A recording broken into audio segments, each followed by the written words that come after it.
¿Qué tal amigos, amigas? ¿Cómo están? Bienvenidos a una nueva edición de Espacio Libre, como siempre a través de UCI Noticias. Un servidor, Francisco Pérez García, los saluda y les da la bienvenida a esta hora de programa donde estaremos conversando de los diversos temas que están en ese momento en la coyuntura. Se los dijimos la semana pasada cuando empezamos programa. Esta semana iba a prometer y vaya que sí ha prometido.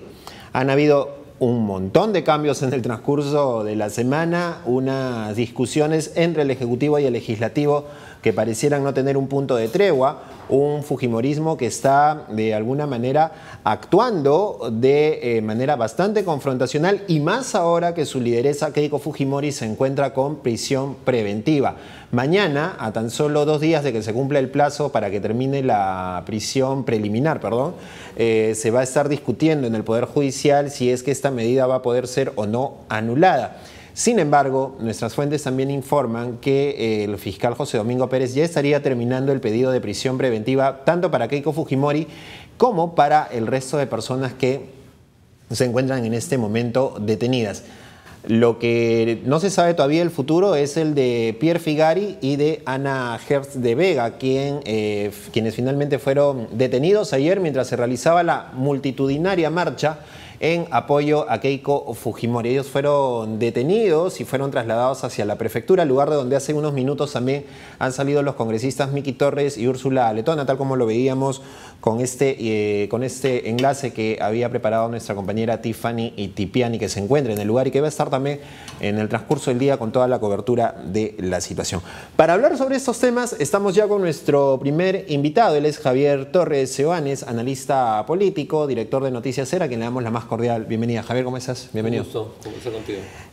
Bueno, la idea primaria era hablar sobre la ley de arresto domiciliario, sobre la prisión de Keiko Fujimori, pero bueno, en minutos la coyuntura nos cambió de un momento a otro desde anoche.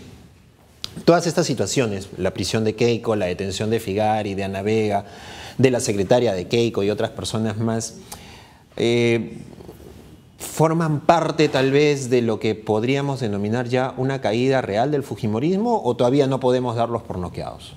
Bueno, por lo menos de Fuerza Popular, ¿no? O sea, yo creo que Fuerza Popular no solamente está herido, sino gravemente herido. Y esto tiene que ver, y eso está expresado el domingo con la derrota brutal que han tenido en las elecciones regionales, ¿no? O sea, es decir, la gente no está con Keiko. La encuesta que publicó Ipsos es durísima para Keiko Fujimori, porque la gente no solamente cree que está bien que la hayan detenido, sino que cree que es culpable del delito, ¿no? Es decir, en todo caso, la ciudadanía de alguna manera ya la juzgó, ¿no? Ya la condenó. Y lo que vemos en el Congreso es a una bancada dando palos de ciego, así lo veo yo, ¿no? Blindando al fiscal Chávarri, que parece ser pues su última esperanza, ¿no? Y además, bueno, a Becerril, que este tema termina siendo secundario, digamos, ¿no? Y además amenazando, ¿no? De alguna manera al presidente, pero ya sin las garras que tenían, o en todo caso las amenazas no parecen tener la fuerza suficiente o venir acompañado de algo que pueda decir que el presidente o la presidencia de la República está en riesgo, ¿no? Incluso en el caso del fiscal Chávarri, ¿no? Anuncia que ya viene Chinchero, ¿no? Un fiscal pues no puede estar, claro. No es pues un anunciador de televisión, ¿no? Entonces uno se pregunta, bueno, es que no tienen nada para golpear realmente al gobierno. Eso es lo que está pasando. Ahora, ese enfrentamiento también muestra que de alguna forma hay gente, como el caso de Chávarri, que está aferrándose al cargo porque sabe que también si sale ese cargo se le puede venir la noche también. Sin duda, ¿no? Acá es un blindaje múltiple, digamos, ¿no? De varios actores que se van blindando, pero claro, todo eso tiene un límite, ¿no? Y la pregunta es ¿hasta cuándo va a resistir Chávarri, ¿no? Y hasta cuándo, incluso yo me hago la pregunta, ¿hasta cuándo el aprismo va a seguir pegado al fujimorismo? ¿No? No lo sabemos, o sea, pero yo sí creo que es una posición, nunca Fuerza Popular y nunca Keiko Fujimori estuvo en una posición como la ahora, ¿no?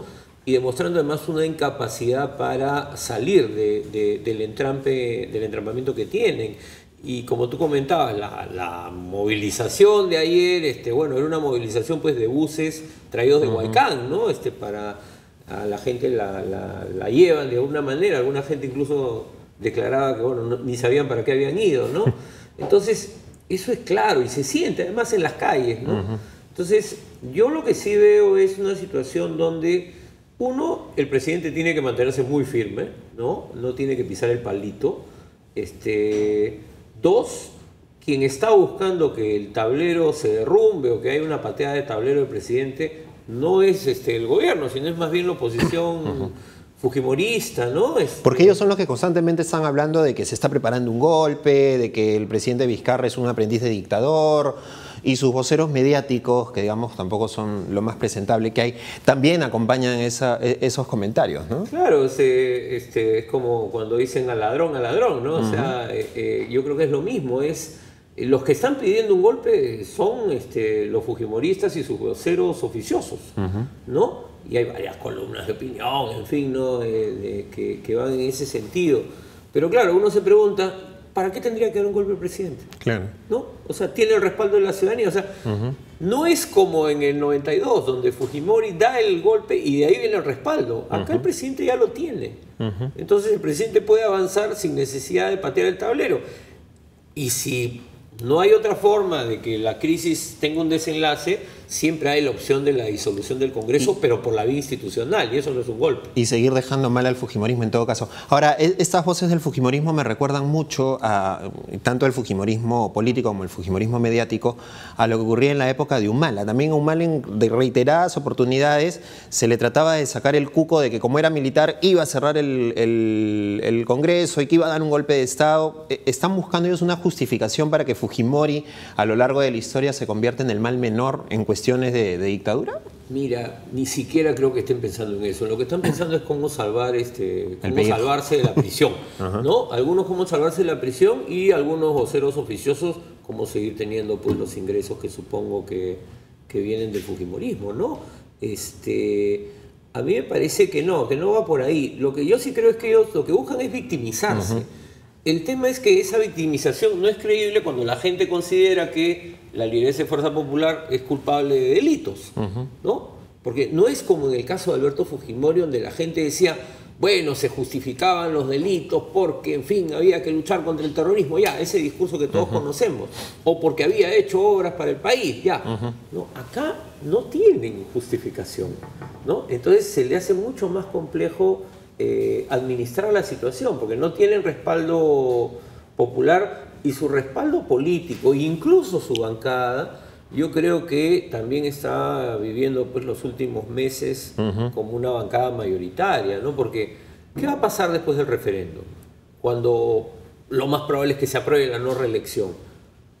¿Qué incentivo van a tener algunos miembros de Fuerza Popular para seguir en Fuerza Popular? Ninguno.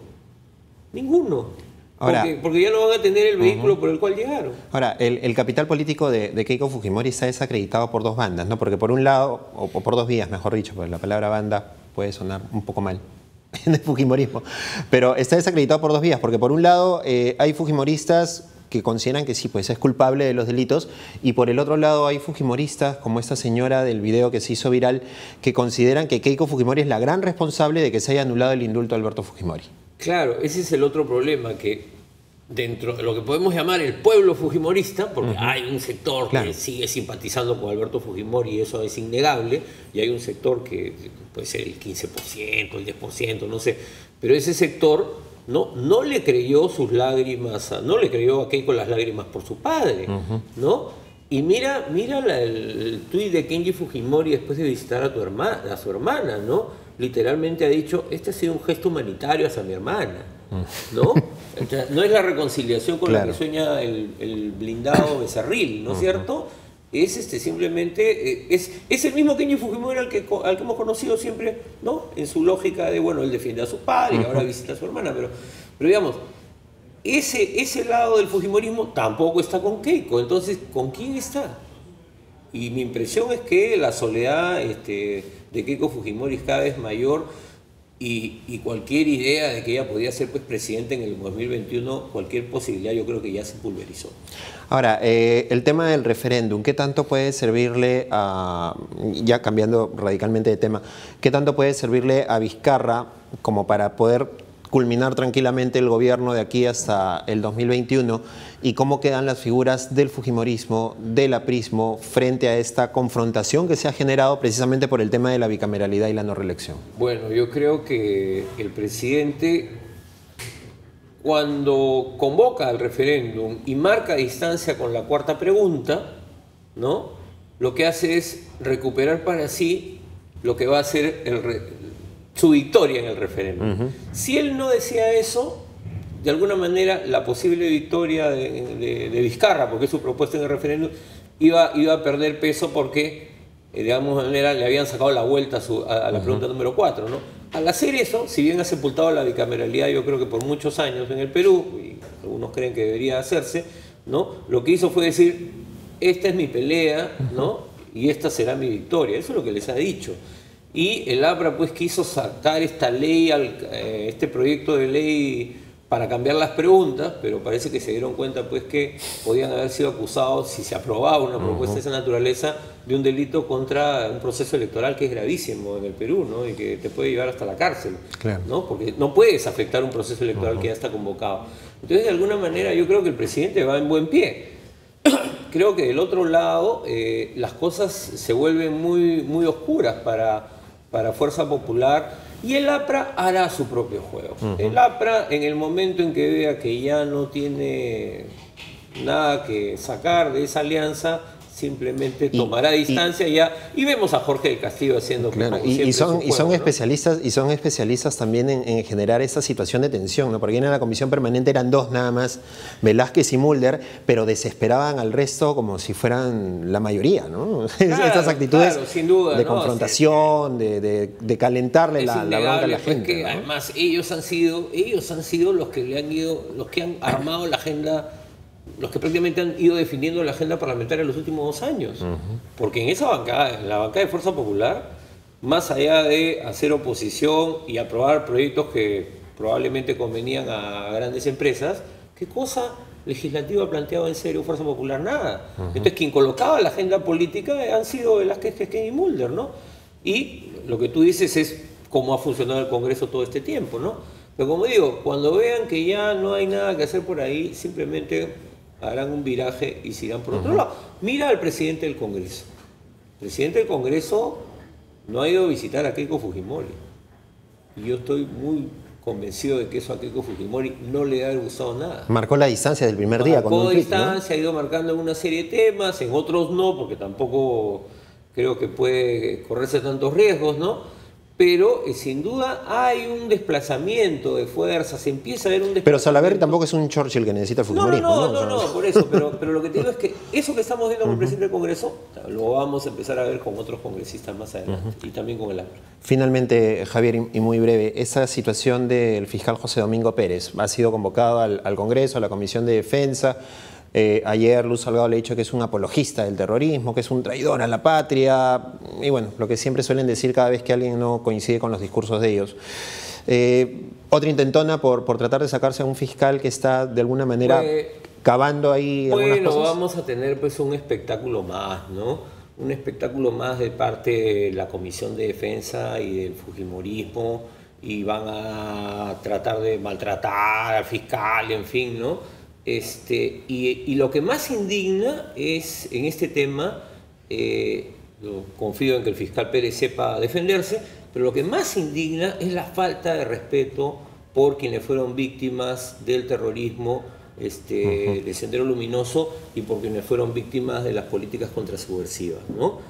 A mí eso es lo que me indigna, porque es una manipulación constante de un tema que causó la muerte de miles de peruanos, ¿no? Y entonces eso no se puede permitir, ¿no? Y lamentablemente el Congreso vuelve a caer en estas maniobras, y es clarísimo que están usando esta charla que ha dado el fiscal para armar de nuevo un escándalo, olvidando que ahí el Estado tiene enormes deudas todavía con muchas personas en el Perú. Muy bien, de esos temas también hablaremos más adelante, Javier. Te comprometemos para seguir dialogando sobre estos temas, la situación a nivel de de regiones también. Hace unos minutos se ha hablado sobre los conflictos sociales que han habido de carácter electoral, los de carácter socioambiental, que también pesan bastante, y seguiremos conversando sobre el tema. Muchas gracias. Un gusto, Paco. Javier Torres, analista político, estuvo con nosotros. Vamos a una pausa y al retornar vamos a comentar una situación que se está produciendo en Gamarra. Pequeños empresarios están declarando en huelga de hambre, y es que el gobierno no les estaría cumpliendo con algunas promesas realizadas. Y más adelante, Charmely Bustíos, hija del periodista Hugo Bustíos, viene para conversar con nosotros 2 semanas después de la lamentable sentencia que finalmente absolvió a Daniel Urresti por el caso del asesinato de su padre. Vamos a hacer una pausa y retornamos con más aquí en Espacio Libre.